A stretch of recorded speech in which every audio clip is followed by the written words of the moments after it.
The shooting incident shows how a fake news story can lead to a real life-threatening situation. Devastating consequences. Real-world consequences. It seemed to me as if the media had been given its marching orders. Fake news, they insisted, was an imminent threat to American democracy. A threat to democracy. The dangers to democracy aren't obvious. Who invented the phrase fake news in its modern context? Who wanted to control the information we were receiving on the internet and on the news, and why? Fake news is a phrase I had never, ever heard in my life, and I don't think any American had heard in their lives until a month after the election.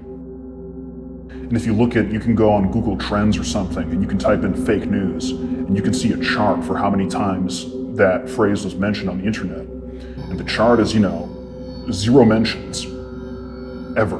And then all at once, it skyrockets. On September 13th, 2016, a nonprofit called First Draft announced a partnership to tackle malicious hoaxes and fake news reports. If you follow the money, you often get a lot of answers to questions. So I want to know who is behind the funding for that nonprofit First Draft and its anti-fake news campaign. It turns out the funding came from Google.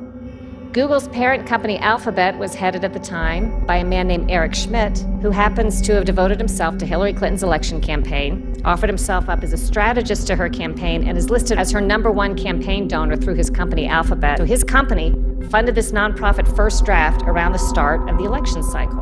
Why is that the case? Because Google is a search engine. It's a tech company. What's Google doing palling around with Hillary Clinton and the State Department and the government and all these deep state people? Was the whole anti-fake news campaign an attempt to shape our views and limit our access to certain information by labeling selected websites and stories as fake and controversializing them? And it's totally a psyop. It's totally a psyop. As soon as the fake news meme, got going, Facebook started labeling certain news stories from alternative media outlets fake news. And so, if they can't ban the First Amendment straight out right away, they go for plan B, which is to discredit anybody that isn't themselves and to get them banned semi-legally with stuff like Facebook, which is basically a monopoly at this point. There are no real competitors to Facebook in this country, or Twitter, or Google. If you get kicked off these big Silicon Valley platforms, you're basically fucked. Facebook and other social media sites are being criticized for not doing enough to stop bogus stories. This week, social media giants Facebook and Google said they will go after hoax websites by restricting ad revenue. Almost 100% of our videos are demonetized as a punishment for what we are politically doing. So simultaneously, the corporate media demonizes us for direct selling products we can fund our operation, while Google had us banned off Google ads, and while they have demonetized us 95% for our political views. So they want me to just go to the gulag, shut up, go bankrupt, shut down, and stop having my speech, and I'm not gonna do it. I think the end game in America is European-style hate speech laws. A lot of people in America don't know this, but in Germany, in Sweden, in the UK, and in France, you've had ordinary people go to prison for making anti-immigration or anti-Islam posts on Facebook. Sweden should be a canary in the coal mine for the rest of us. The police have just warned us that if we don't leave now and take this escort, it's going to get really bad really fast. They said 50 people could be here in minutes, and they recognize us. They're masking up. We have to leave. And when I go to Stockholm and actually get escorted out by the police, the media in Sweden claimed I wasn't escorted out by the police. Well, no, I have GoPro footage as I was walking out. I took my gimbal and started filming the police behind me. Yet the mainstream media, the Swedish media, reported the police perspective that I was wrong, that I was lying, and then immediately started attacking me. I started getting phone calls. My phone would not stop ringing. They started sharing my phone number with each other. I kid you not. And so I actually went on a national television program. So welcome to Opinion Live. They had scheduled me on this program before I went to Rinkeby. But when I went on, they asked me to explain what happened in Rinkeby.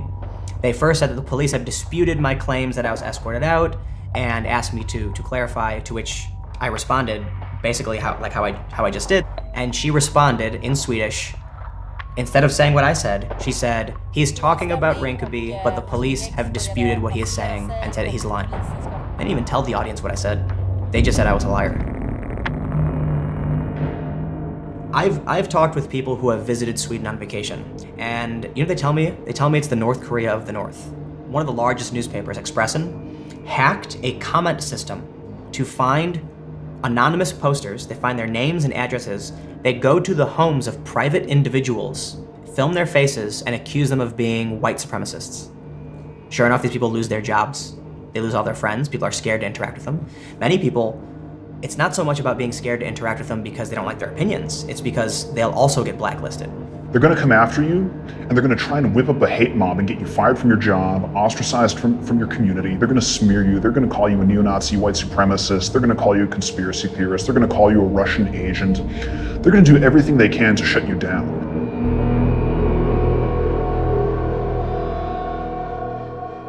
And in the face of this unprecedented censorship, we've only seen support grow. That's why they lie worse than ever. That's why they're so hysterical. It's why they're so angry, so hateful. Then along came Donald Trump, the wild card. Probably the only politician that could have or would have been able to change this dynamic and kind of turn the campaign on its head. Each time advocates cried fake news, Donald Trump called them fake news. We were able to turn fake news back on them almost instantly. Of course, with the help of President Dr. Donald J. Trump, PhD, which is what I call him now, because he started calling the mainstream media fake news. Since you are attacking our news organization, can you give us a chance? Your organization you are attacking President-elect. Can you give us a question? Don't be rude. You're attacking us. Can you give us a question? Don't be rude. Can you give us a question? I'm not going to give you a question. Can you state categorically? You are fake news. The news is fake. Fake media. The failing New York Times. Fake news. Very fake news. They should be ashamed of themselves. You know, I've been hearing more and more about a thing called fake news, but I will tell you some of the media outlets that I deal with are fake news.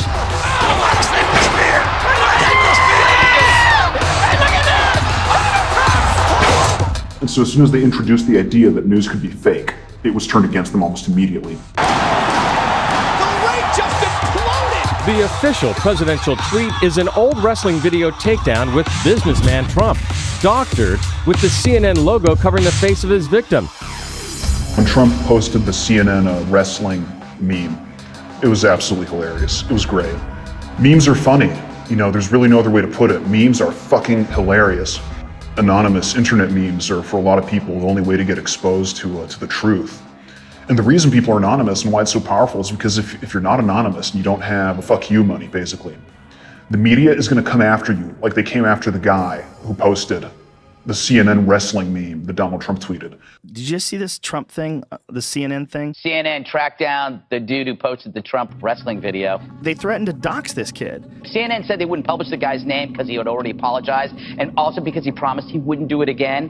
But then CNN adds they reserve the right to publish his identity should any of that change. Apparently the guy posted some pretty bad stuff in the past, but come on, CNN, you're starting to creep us out. I don't think they have a choice except to step it up because we're really in an existential battle for the meaning of free speech and for the meaning of truth. People have gotten a very, very skewed line of free speech today, a skewed definition. They think that free speech and hate speech are two different things, which it's absolutely not. Hate speech is free speech. It's the ability to express yourself whether someone finds it hateful or not. My position is very simple. There are just three genders. There's man, woman, and retarded. You should be allowed to say the most offensive things on earth in free speech. This young man is retarded. America's first man? One self-proclaimed internet troll, Milo Yiannopoulos, tells us he's unapologetic and proud, even after being banned from Twitter for his infamous online taunting of Ghostbusters star Leslie Jones. In the Twitter storm that happened, you called her a dude. I said it's a good job there's a hot black dude in the movie. She looks like a man. I am entitled to say that I think a celebrity looks weird. I feel like things are going even more and more to each extreme. Milo was touring the country for a bit, and every place he went, there was period blood being thrown. There was girls screaming outside, smashing garbage cans on the ground. There were people trying to punch him on stage. And then eventually liberals just took it to a whole new extreme. And that was at Berkeley.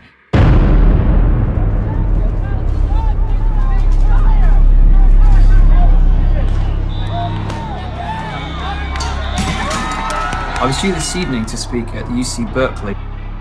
I'm just sitting in a hotel room stunned that hundreds of people were throwing rocks, throwing goodness knows what else at the building, throwing fireworks at the police, because they're so threatened by the idea that a conservative speaker might be persuasive and interesting and funny. They just have to shut it down at all costs. I'm a gay Trump supporter. I wanted to go watch a gay Trump supporter. I think Milo is absolutely hilarious.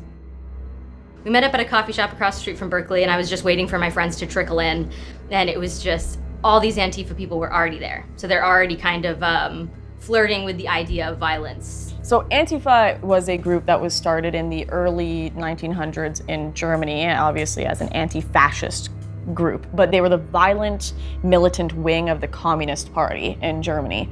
And as they continued on, they still have the same message. They're communists that believe in destroying anything they deem to be fascism through any means possible.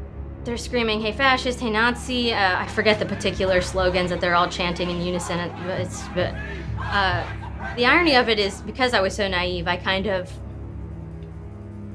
thought that I could connect with these people and say, like, look, like, I don't support those things either, and they would just immediately understand and believe me. But, you know, symbols are more powerful than words sometimes, and you're wearing the wrong piece of clothing, and it's just not going to do.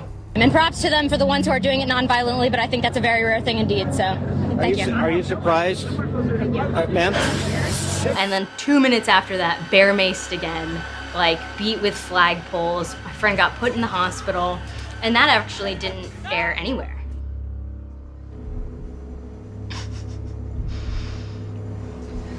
That's wild. Never reported in the media.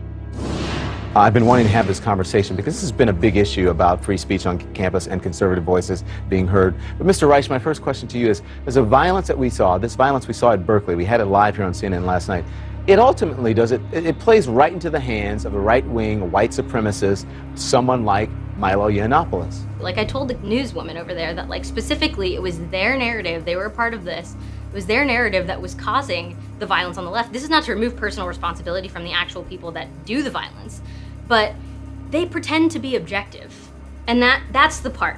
And they implant these ideas in your head, and they'll say things like, well, some people call these people white nationalists. Do they ask any of the people there? No, because that would actually be real journalism. The real problem is this name calling, because, you know, as grateful as I am to be on the show and I like the attention, the real people that I want to hear from are, you know, the guys who run CNN, who are legitimizing ordinary conservatives being called white supremacists, anti-Semites, racist, sexist, when they're not. There's an inevitable, obvious consequence. The things that had been said about Donald Trump led to extreme violence. In Donald Trump's America, everyone is speculating as to who should be the most afraid. Black people, Latinos. We grapple every day with what it means to have a president stained by racism. You voted Trump! You voted Trump! I'm just gonna be honest. We think there might be a Nazi in the White House. He is a bigot, he is a racist, he is a misogynist. The president's crude and arguably racist remarks. The president has racist views. I'm a Bernie supporter. They attacked me. Who did? They thought I was a Trump supporter. I wasn't. Tens of millions of people voted for him after he showed his cards for years. But are you suggesting that they're racist or they're... Yes. That is pure racism. And the president is cynically using that racism to appeal to his base. If everyone is a white supremacist, what does that even mean anymore? You know, you're just gonna accuse anyone who disagrees with you? I have people who tell me that I'm a Nazi sympathizer for being friends with Trump supporters, or that I'm a racist, and I'm actually a mixed race person, right? It's like nuance has gone out the window and none of it matters anymore. Say you worked in a loony bin, and there was this one guy going, the Khmer Rouge are coming! The Khmer Rouge are coming! Pol Pot is upstairs! The Khmer Rouge are gonna invade here! We gotta stop the communists in Cambodia! And you go, all right, Mr. McGillicuddy, that's okay. And you'd lead him to his room, and you go, he was bitching about the Khmer Rouge again. That's the way the media is with Nazis. They see Nazis in their soup. They're everywhere. Now we have Nazi panic, where even if you're a girl, they'll hit you. It doesn't really matter.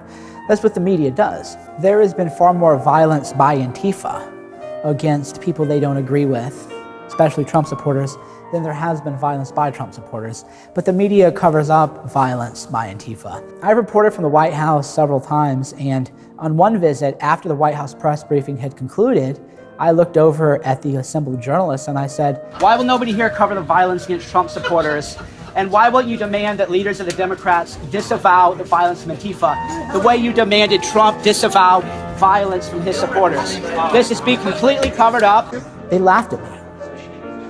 They thought that I would care, but their laughter actually proved what I wanted to prove. I wanted them to laugh at me, because then I could show people, hey, this is what the media is all about. They laugh at violence against people if they don't like you.